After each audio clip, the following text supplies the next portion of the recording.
एक गांव में रामू नाम का एक व्यक्ति रहता था जो आम के बगीचे का मालिक था। उसका बगीचा बहुत सुंदर और फलदायी था। वहां आम के बड़े बड़े पेड़ थे जिन पर रसीले और मीठे आम लगते थे। लेकिन रामू बहुत लालची था। वह अपने बगीचे में किसी को भी आम तोड़ने नहीं देता था, भले ही वे भूखे ही क्यों न हों। एक दिन गांव के कुछ गरीब बच्चे रामू के बगीचे के पास से गुजर रहे थे।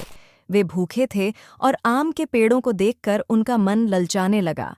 उन्होंने रामू से विनती की, चाचा, हमें बस 2-4 आम खाने को दे दीजिए, हम भूखे हैं। लेकिन रामू ने गुस्से में उन्हें डांटते हुए भगा दिया।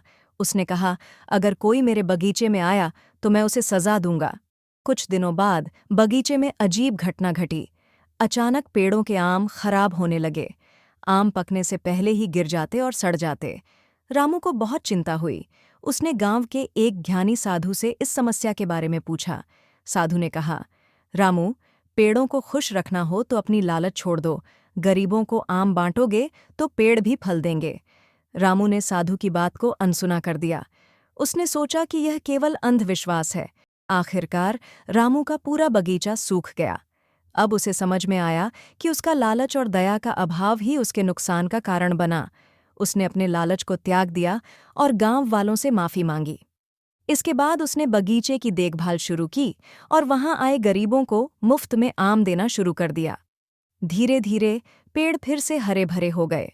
सीख इस कहानी से हमें यह शिक्षा मिलती है कि लालच हमेशा विनाश की ओर ले जाता है।